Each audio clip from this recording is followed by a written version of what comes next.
5. Consent, comfort, and communication. This is the part they rarely talk about. Not in classrooms, not in media, not around dinner tables, not even in most relationships. But this is the part that matters the most. Consent, comfort, communication. 3 words that could rewrite everything we thought we knew about sex. 3 words that could have made so many first times feel less like trauma and more like a choice. Let's start with consent. Not the legal definition, not the checkbox, not the whispered yes that sounds more like fear than freedom. Real consent is a living thing. It breathes, it checks in, it listens, it evolves. Consent isn't just did they say yes, it's do they feel safe to say no? Were they present in the moment? Did they feel like they could change their mind halfway through? Because the truth is, consent is not a moment. It's a conversation. And yet so many first experiences happen without it. Not because the people involved are cruel or careless, but because they were never taught to ask.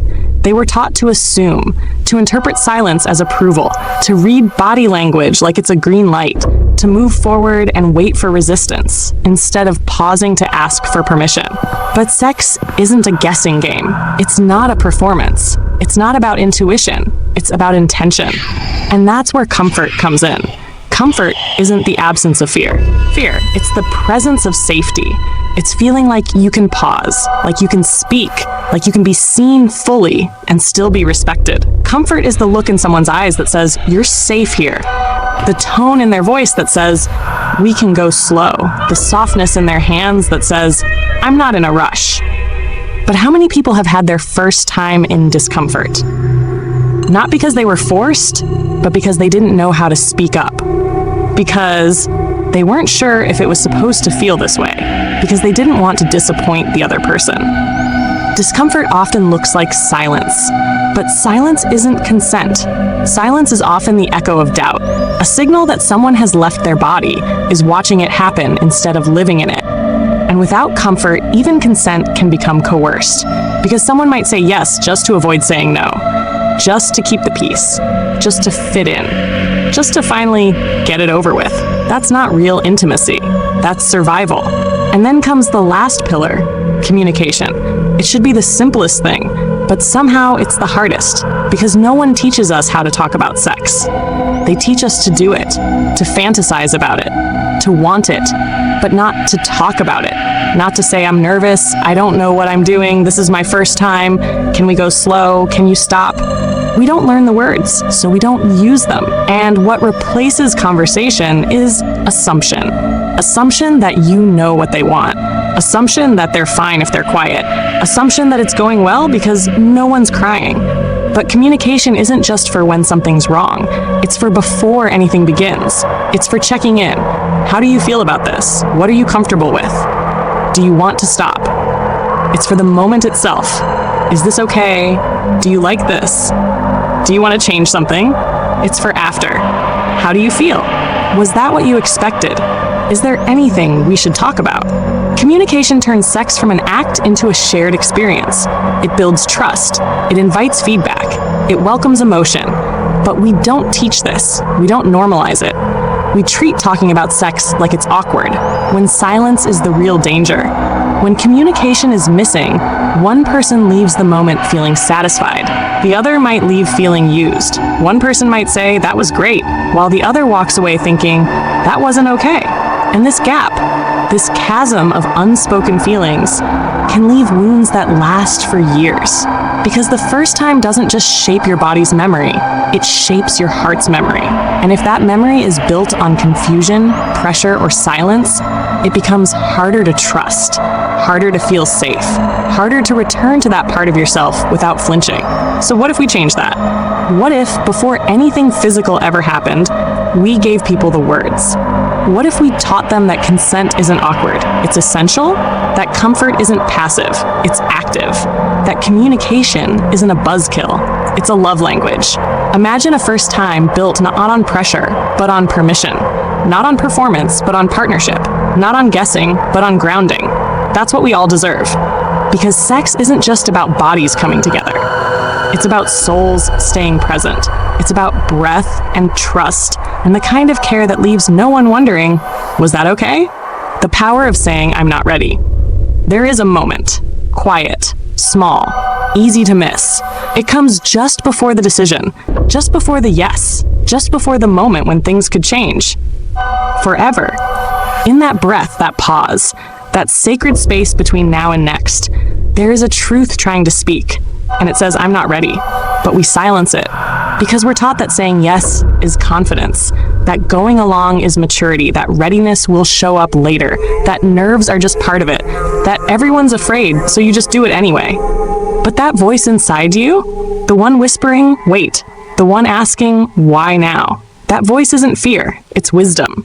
And in a world that teaches you to rush, that celebrates the doing, that mocks the waiting, saying, I'm not ready is radical because it means you're listening to yourself, to your body, to your spirit.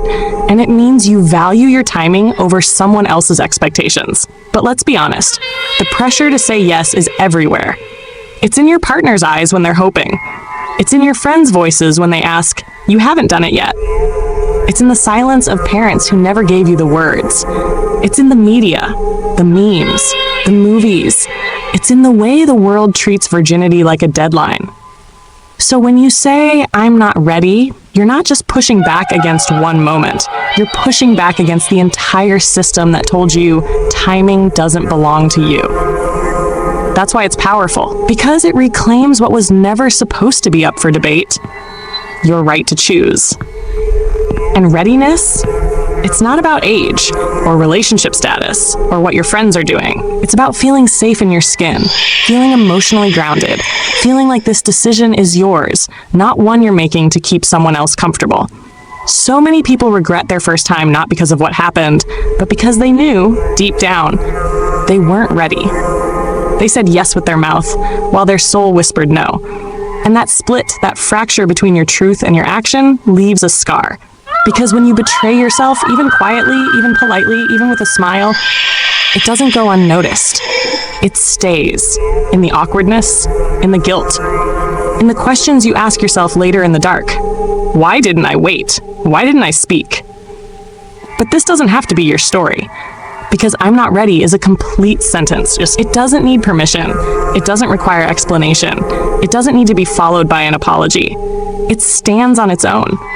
And the people who respect you, the ones who care more about you than about the moment, they will hear it. They will honor it. They will wait with you. Because readiness is not a weakness. It's a compass. And when you follow it, you protect the part of yourself that matters most, the part that remembers, the part that carries your emotional truth. Chris, the part that you can't afford to numb or override or silence. Saying I'm not ready isn't about fear. It's about strength. It's about having the courage to disappoint someone else, rather than betray yourself. It's about recognizing that intimacy without alignment isn't love. It's pressure in disguise. And the truth is, you are allowed to take your time. You are allowed to explore slowly. You are allowed to not be sure. You are allowed to stop midway and change your mind. You are allowed to say no, even if you've said yes before, even if you're already there, even if you're naked, even if they're upset. You owe no one access to your body if your heart and mind aren't standing in the same room with you. And someday, when you are ready, it will feel different. It won't feel like a performance. It won't feel like pressure. It won't feel like something you're doing to catch up. It will feel clear, soft, empowered, intentional. Because you waited, because you honored your timing, because you trusted your voice, even when the world told you to mute it. That's the power of saying, I'm not ready. It's not a delay. It's a declaration that you are not a timeline, not a stereotype, not a body to be accessed on demand. You are a whole person. And your readiness isn't late. It's sacred. So protect it, guard it, speak it, because no one else lives in your body. No one else will carry the weight of a rushed decision. No one else has to deal with the silence that follows a choice that wasn't truly yours. But you have that power to choose, to wait, to speak. And if all you can say is, I'm not ready, then say it like it's a spell, because it is. And it's one of the strongest ones you'll ever learn. Why communication matters before, during, and after. We talk about sex like it's instinct, like it just happens, like two bodies collide and somehow everything else falls perfectly into place. But it doesn't. Sex doesn't begin with touch. It begins with a sentence, a question, a whisper, a moment of honesty that opens a door. And communication, real, open, messy, human communication, is what makes that door safe to walk through. But no one tells us that. They tell us to be sexy, to be confident, to be ready. They don't tell us to speak. They don't tell us to ask, how do you feel about this? What are your boundaries? What do you want? Instead, we're trained to guess, to assume, to interpret silence as agreement, to read body language like it's a script. But intimacy without words is not romance. It's risk. Because when we don't speak, we don't really know where the other person is.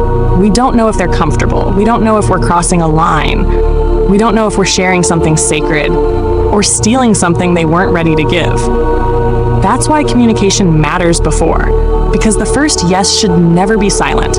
It should never be a shrug. It should never be implied. It should be clear, warm, grounded, and not just yes to the act, but yes to each other, yes to the space, yes to the emotion in the room. Before anything begins, you should know each other's fears, each other's hopes, each other's limits, and you should both feel safe enough to say, I don't know, can we go slow? I've never done this before.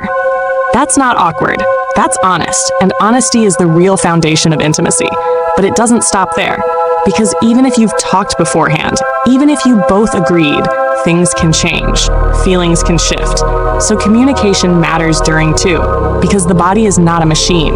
It's not always in sync with the mind, and sometimes things feel different once you're there, once the clothes are off, once the skin is touched. And in that moment, you need to know you can pause, you can check in, you can ask, how are you feeling? Is this still okay? Do you want to keep going? These aren't interruptions, they're care, they're presence, they're proof that you're not just doing something, you're sharing something. And if your partner flinches, if they seem distant, if something changes, say something, ask. Don't keep going because the scene says you should. This isn't a movie, it's a moment, and it deserves to be real. That's the difference between sex that's just physical and sex that's emotional, respectful, human. And then, perhaps most importantly, communication matters after. Because after is where the truth lives.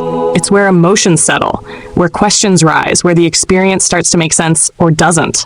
Too often, people are left alone in that silence, wondering, second-guessing, regretting, because no one asked, how do you feel now?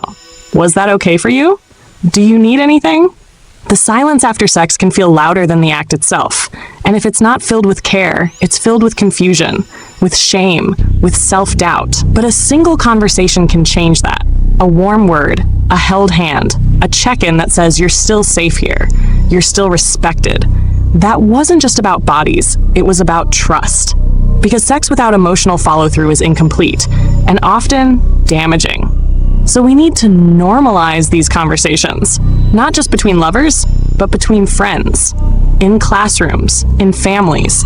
We need to make space for people to talk about what they want, what they're afraid of, what they've experienced, what they wish they'd known. Because silence doesn't protect anyone, it only isolates. And in that isolation, people carry guilt that doesn't belong to them. They carry confusion that could have been prevented. They carry wounds that were never named, so they never heal. But communication breaks that cycle. It gives people back their voices. It makes space for learning, for correction, for growth. And when it becomes the norm, it changes everything. It turns the first time from something you survive into something you remember, with clarity, with dignity, with self-respect, because you didn't guess, you didn't assume, you didn't perform. You asked, you listened, you spoke your truth, and made room for theirs. That is what real intimacy looks like.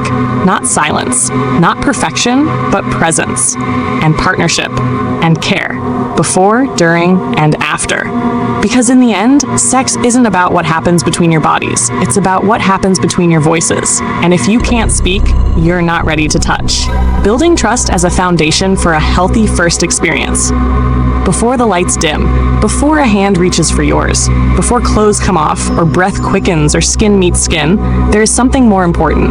Trust. Not the soft, casual kind that says, I trust you to keep my secrets, but the kind that says, I trust you with all of me. My body, my hesitation, my emotions, my fears I haven't named yet, the parts of myself I've never let anyone see. That kind of trust doesn't just show up. It's built, gently, brick by brick, in quiet conversations, in small gestures, in how someone holds your truth without trying to reshape it. But here's the problem. Most people think of trust as optional, like it's a bonus, like desire is enough, like attraction is permission. But a healthy first experience doesn't begin with chemistry. It begins with safety. And safety doesn't come from physical closeness, it comes from emotional closeness. It comes from knowing that if you speak, you'll be heard. That if you stop, they'll respect it. That if you're vulnerable, they won't use it against you. That if your body changes its mind halfway through, their heart won't punish you for it. Because without trust, intimacy becomes a guessing game. And guessing is where people get hurt. When trust is absent, people fake it. They fake confidence. They fake pleasure. They fake agreement just to keep the peace. And afterward, they wonder why they feel empty. Why something that was supposed to feel magical left them feeling unseen. But when trust is present, real trust, everything shifts. You don't have to perform. You don't have to hide. You don't have to pretend to know what you're doing. You can just be. You can say, I'm nervous. I've never done this before. Can we go slow? And the other person won't flinch. They won't pressure you. They won't take it personally. They'll hold that moment with you like it's fragile, because it is. Trust creates room for truth. And truth is the most intimate thing you can ever share. Because trust isn't about being perfect. It's about being honest. About knowing that even if things go awkwardly, even if it's not like the movies, even if you both laugh or pause or get overwhelmed, you're still safe, you're still respected, you're still allowed to be whole. But too often, young people rush in without it, because no one told them they had the right to wait, to say, I want to know you first. I want to feel safe with you emotionally before I give you access to my body. And when trust hasn't been built, everything feels heavier. The silence afterward, the doubts, the guilt. Because sex is not just a physical act, it's an emotional opening. And when you open without a foundation, things collapse. You start to wonder, did they really care? Would they still want me if I'd said no? Was this about connection or just convenience? But when trust is the foundation, those questions don't haunt you because you know the answer. Because they've shown you, not with promises, but with actions. They waited. They listened. They didn't just touch your skin. They touched your soul, gently with care. And that care becomes memory. A memory you can carry without shame. A memory that doesn't sting. A memory that doesn't echo with regret. That's what trust gives you. It gives you clarity. It gives you peace. It gives you permission to feel everything, without fear of being abandoned because of it. So how do you build it? You build it slowly, by watching how someone reacts to your boundaries, by noticing how they talk about others, by paying attention to whether they ask how you feel, whether they care about your silence as much as your words. You build it by being honest first, by saying what you're afraid of, by sharing the truth you usually hide, and watching if they make space for it. If they do, if they honor you, not just desire you, then that's a place you can be vulnerable in. Because real trust is not earned through time alone. It's earned through behavior, through consistency, through care that doesn't vanish when the answer is no. So if you're not sure whether you're ready, ask yourself this. Do I trust this person with my fear? Do I trust them to stop if I need to? Do I trust them not to treat my body like a prize? Do I trust myself to speak up and be heard? If the answer is no, then you're not ready. Not because you're weak, but because you're wise. And if the answer is yes, then you're not walking into something blind. You're walking in grounded, whole, and with your heart still intact. Because when trust leads, shame doesn't follow. 6. The medical truth. Let's step out of the myths for a moment. Out of the stories we've heard. Out of the movies. Out of the shame passed down through silence. Let's step into the truth. Not the emotional truth. Not the cultural one, but the medical truth. Because for all the fear, the whispers, the confusion, so much of it comes from one simple thing. no one told us how the body actually works. Let's start with the most misunderstood part, the hymen. For generations, the hymen has been used as a symbol, a so-called proof of virginity, a fragile seal that breaks only once. But that's not what it is. The hymen is not a wall. It's not a barrier. It's not a gate that slams open during first-time sex. Medically, the hymen is a thin, stretchy membrane that surrounds the vaginal opening, not closes it, surrounds it. It comes in different shapes, thicknesses, and flexibilities. And here's the truth. Some people are born with very little hymenal tissue at all. Some stretch or tear it during exercise, biking, dancing, or inserting tampons. And for some, it stays intact, even after intercourse. That's right, sex doesn't always break the hymen. Sometimes it stretches, sometimes it doesn't change at all. Sometimes there's no blood, sometimes there is. So the idea that you'll bleed the first time is not a universal truth, it's a myth. And it has caused unnecessary fear, shame, and even violence. And what about pain? It's true that for some people, sex can hurt the first time. But here's the key. It doesn't have to. Pain is not guaranteed, and when it does happen, it's often not because of the body, but because of fear. Tension, lack of arousal, rushing, no communication, no preparation. The vagina is designed to expand, but it needs to be ready, mentally, emotionally, physically. If someone is nervous, if they feel unsafe, if they're not aroused, the muscles in the pelvic floor tighten, the body resists, and when penetration happens, it can feel sharp, burning, uncomfortable. That pain isn't about virginity. It's about readiness. And readiness is not just in the mind. It's in the muscles, the breath, the heartbeat. That's why foreplay isn't just a suggestion. It's a medical necessity for many people. Because arousal increases blood flow. It relaxes the vaginal canal. It signals safety to the nervous system. It prepares the body to receive, not just to endure. And yet, most people aren't taught this. They think discomfort is normal, that the first time should hurt, that if it doesn't, something's wrong. But pain is not a rite of passage. Pain is a signal, and the body is always speaking. We just weren't taught how to listen. In fact, some experience extreme pain during first-time sex, not because of inexperience, but because of a condition they've never heard of. Vaginismus, a medical condition where the muscles of the vaginal wall involuntarily tighten, making penetration painful or impossible. It's not rare. It's not in your head. It's real and treatable, with therapy, with support, with time. But how many people suffer in silence because no one gave them the language? How many think they're broken? How many push through, wincing, bracing, bleeding, just to meet someone else's expectation of what first time should look like? The body is not the enemy. Lack of education is. And what about those who don't feel much at all? Who expected fireworks and felt nothing? That's normal too, because sexual response is not instant. It's not always intense. And especially the first time, when nerves are high and expectations are louder than sensations, pleasure can take a back seat. It doesn't mean you're broken, it means you're human. It means your body is still learning what it likes, what it needs, what feels right. Everyone's body is different. There is no universal first-time experience, no checklist, no one-size-fits-all. But here's what we do know. Medically, scientifically, humanly. First-time sex should never be rushed. Pain is a sign to pause, not push through. Communication can prevent discomfort. Arousal matters just as much as consent. The hymen is not a proof of anything. Every person's anatomy and timeline is valid. So maybe the truth isn't scary. Maybe it's freeing. Maybe if we were told the facts, early, clearly, compassionately, we wouldn't be so afraid of our own bodies. We wouldn't carry so much shame. We wouldn't treat sex like a finish line, but as a choice to make wisely, intentionally, and with care. Because science doesn't shame us, it teaches us. And once we understand how our bodies really work, the myths lose their power, the fear loses its grip, and what's left is the beginning of something real. What doctors and gynecologists say. They sit in white coats, in quiet rooms, behind sterile desks. They hold charts, use calm voices, and talk in facts. But what they say, if we listen, can silence generations of shame.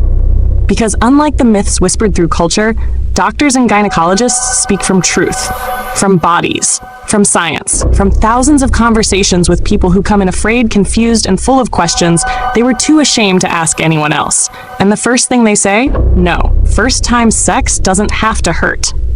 It's not a rule. It's not biology's punishment. It's not a guaranteed outcome.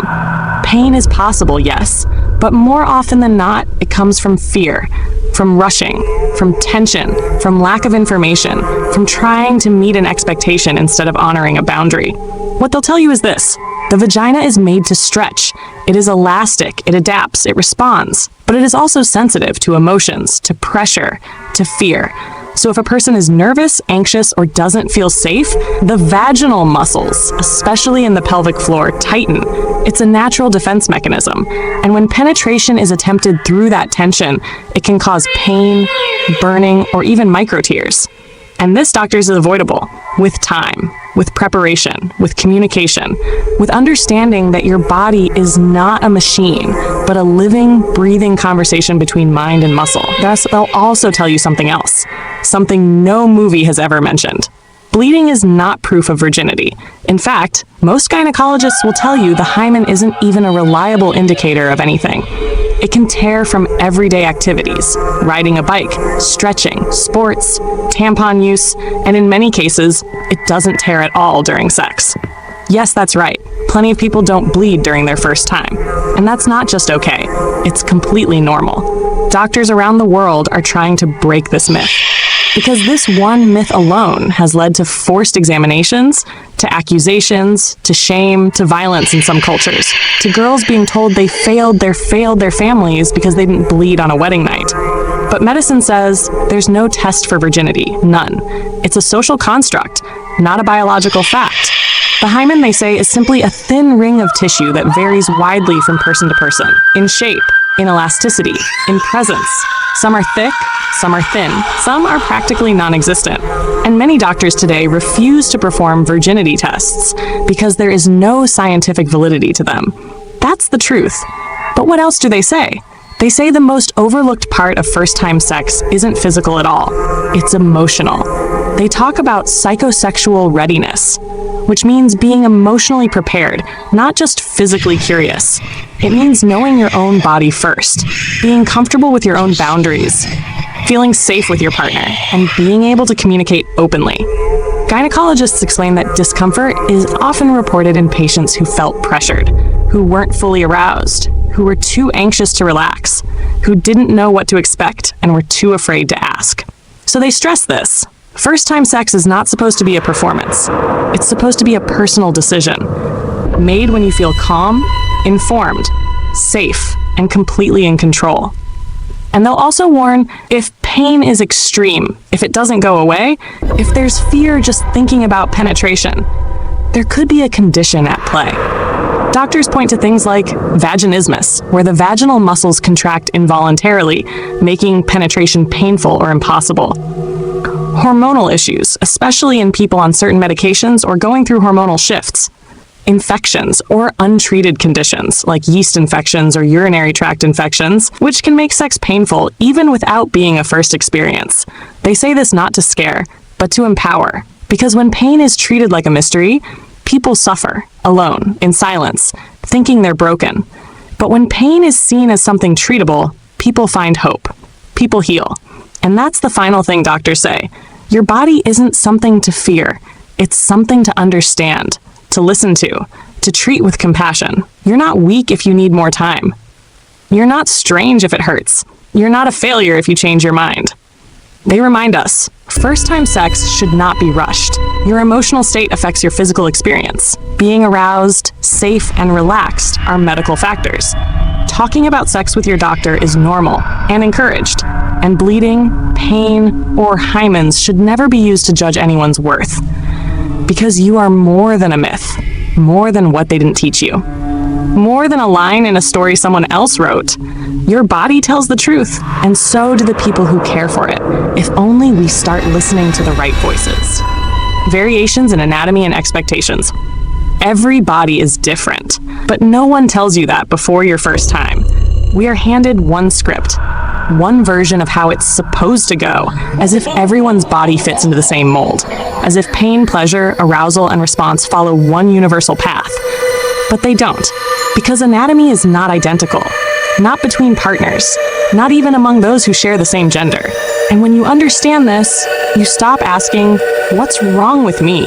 and start asking, what do I need to learn about myself? Let's start with this. Some vaginas have thicker hymenal tissue. Some have more sensitive nerve endings. Some are more easily aroused, while others need more time, more stimulation, more trust. Some penises are curved, some are wider, some are longer. And no, it's not about size, it's about fit, about angle, about comfort, about how two people learn each other, not how they perform. Doctors have said it clearly, there is no standard first-time experience, because anatomy doesn't follow a script. What might be effortless for one person might take gentleness and patience for another. What feels good to someone might feel uncomfortable or even painful to someone else. And here's something else they don't teach. The vaginal canal is not a tunnel that's always open. It's a muscular passage that's influenced by arousal, emotion, and relaxation.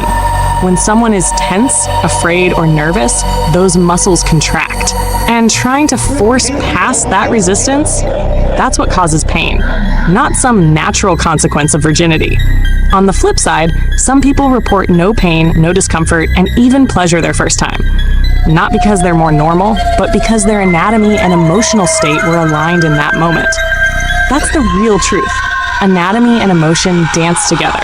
And when expectations ignore both, that's when confusion begins. Think about what media teaches us, that it's quick, that it's passionate, that it's loud and cinematic and perfect on the first try, that bodies just know what to do. But real bodies don't come with choreography. They come with variation. Some people are naturally wetter, others need more stimulation or lubricant to feel comfortable. Some people climax easily, others take time, sometimes weeks, months, or even years to understand what pleasure means to them. And none of that is wrong. None of that means you're behind. None of that means your body is broken. But when expectations are set by fantasy instead of biology, disappointment creeps in.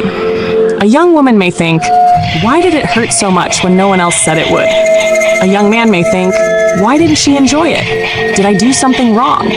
Why did I lose my erection? Am I not enough? But these aren't signs of failure. They're signs of being human, of having a body that's learning, of having nerves, of being in a moment that is more emotional than physical. And that's something expectations never prepare us for. Emotion shows up in the body, in tension, in dryness, in difficulty staying present, in anxiety that makes the body shut down. And no one, absolutely no one, is immune to this. Even if they've waited, even if they're in love, even if they know their partner well. Because your anatomy reacts to how safe you feel, to how heard you are, to whether you feel rushed or ready. It reacts to pressure, to performance anxiety, to expectations that scream, this should feel amazing, while your body says, I'm not sure yet. And in all this variation, one thing becomes clear. There is no such thing as normal. There is only your normal, your body's way of responding, your speed of arousal, your way of saying yes, your way of saying no.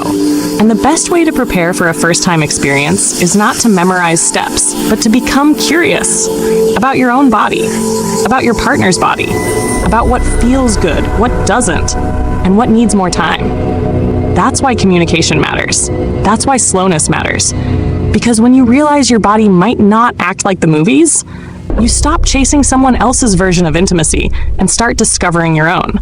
And once you know that, you stop seeing yourself as difficult and start seeing yourself as individual. You stop comparing yourself to someone else's story and start writing your own. So here's what doctors wish more people knew. Not all vaginas, penises, or nervous systems react the same way. Arousal, lubrication, and relaxation aren't automatic. They're supported. Some people need more touch, more time, more safety to feel ready. And your body, exactly as it is enough. The key isn't changing your anatomy. The key is changing your expectations. Let them be flexible. Let them be gentle. Let them be real. Because when you stop expecting perfection, you create space for presence, for discovery, for kindness. And that's when something truly meaningful can begin. How preparation and knowledge reduce pain. Pain. That's the word everyone whispers about first-time sex. The one that floats in between conversations, sits in the back of minds and wraps itself in shame. But what if the pain so many fear wasn't fate, wasn't punishment, wasn't even necessary? What if pain isn't the default, but the result of what we weren't taught? Because doctors, therapists, and people who've lived through it will all tell you the same thing. Pain isn't always about the act itself. It's about what came before it, or what didn't. Pain happens when the body feels ambushed, when it's touched without trust, entered without invitation, rushed without readiness. But the body has wisdom, and when we prepare it, when we inform it, when we give it what it needs, it responds. Not with fear, but with ease. So let's talk about preparation. Not the kind they show in steamy movie scenes. The real kind, the quiet kind, the kind that starts before the clothes ever come off. It begins with knowledge, knowing how your body works, knowing that arousal isn't always instant, that lubrication doesn't mean consent, that the vaginal canal isn't always ready. And that's okay, that the penis isn't a machine and pressure to perform can cause the very problems people fear most. It means knowing that foreplay isn't optional. It's biological. It signals to the nervous system. You're safe, you're wanted, you're ready.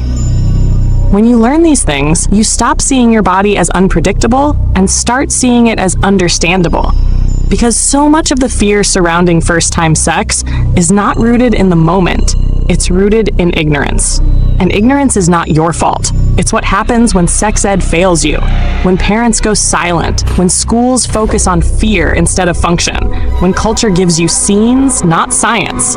So many people step into their first experience with a racing heart, clenched muscles, and a brain full of questions they were too afraid to ask. That is not preparation. That is a setup for pain, for shame, for confusion, for a moment that doesn't feel like yours. But when you're prepared, really prepared, everything changes. You know to expect nerves. You know it's okay to pause. You know that your body might not cooperate right away. And that doesn't mean you're broken. You know that saying let's slow down is power, not rejection. 7. How to prepare for first-time sex if you choose to. No one talks about preparation, not in the way that matters. They talk about protection, about the birds and the bees, about what not to do. But what if we reframed it? What if preparing for your first time wasn't about restriction, but about readiness, about choice, not pressure, about care, not performance? Because the truth is simple, you don't owe your first time to anyone, not to a partner, not to a culture, not even to curiosity. You owe it to yourself. And if you choose to share that moment with someone, it should be on your terms, at your pace, with your full, enthusiastic yes. So let's talk about it. Not from fear, not from shame, from strength. Here's how to prepare, if you choose to step into that space. Tashnar 1, prepare emotionally. Ask yourself the hard questions. First, before you prepare your body, prepare your heart. Ask, do I feel emotionally safe with this person? Am I doing this out of desire or out of pressure? Would I still feel okay tomorrow if it didn't go perfectly? Am I able to say no if something feels off? Even in the middle? These aren't just questions. They are the foundation of self-respect. If the answer to any of them is uncertain, that's not weakness. That's wisdom saying, you're not ready, and that's okay. Because emotional readiness isn't about age, it's about self-trust. Hammer 2, understand your own body first. If you've never explored your body, if you don't know what feels good or what doesn't, how can you expect someone else to? Touch isn't supposed to be confusing, it's supposed to be connective. But connection starts within. Understand your anatomy. Learn about arousal. Understand what turns you on, what calms you, what tenses you up. This isn't selfish, it's preparation. Because when you can say, here's what I like, here's what I don't want, here's where I'm unsure, you're not just participating, you're in control. Task 3, choose the right partner. It doesn't have to be the one, but it should be someone who sees you as a whole human, not a milestone. Someone who checks in, someone who listens, someone who honors your pace, someone who doesn't need you to prove anything with your body. The right partner waits. They don't push. They don't guilt you. They don't make it about them. Because first-time sex should feel like a shared experience. Not something you're giving away, but something you're both choosing equally. Hammer 4, learn about protection. Yes, but also about comfort. Protection matters. Yes. Use condoms, understand birth control, know how to reduce the risk of STIs and pregnancy. But protection isn't just physical, it's emotional, and comfort matters just as much. Have lube. Go slow. Talk throughout. Ask how each other feels. Before, during, after. And remember, pain is not proof. Discomfort is not normal. Your body is allowed to ask for more time. And so is your heart. 5. Set expectations that are real, not romanticized. Your first time may not be perfect. It may be awkward. There may be laughs. There may be nerves. There may even be tears. That doesn't make it wrong. It makes it human. Don't chase the movie moment. Chase presence. Chase kindness. Chase mutual respect. Because those are the things you'll remember long after the moment has passed. 6. Make sure you can speak freely. If you can't say, "Can we slow down? That hurts. Can we stop?" then you're not in the right situation. Your voice is your power. And your partner's reaction to that voice? That's the real test of love, respect, and readiness. If they pull back, if they say, "Of course," if they hold you through the pause, that's trust. But if they roll their eyes, guilt you, or pressure you, that's not the person. That's your signal to leave. 7. Plan the aftercare. Yes, even if it's just a talk. Sex isn't over when it ends. There's the emotional after, the physical after, the questions, the feelings that rise up later. So check in with yourself, with them. Talk about how it felt. Share what was good, what was uncomfortable, what you'd want to do differently. This is where connection deepens. This is where the bond becomes real. This is where healing begins, if anything felt off. 8. Remember, it's not a test. It's a choice. You don't have to do it right. There is no perfect timeline. You're not late. You're not early. You're not broken if you're scared. You're not weird if you're not. Your first time isn't a pass-fail. It's not a race. It's not a movie scene. It's a human experience, one you're allowed to shape on your own terms. So if you choose it with knowledge, with intention, with softness, with power. Because the best first time is not one where everything goes perfectly. It's one where you felt safe, where you felt seen, where you walked away more yourself, not less. And that's the kind of first time worth waiting for.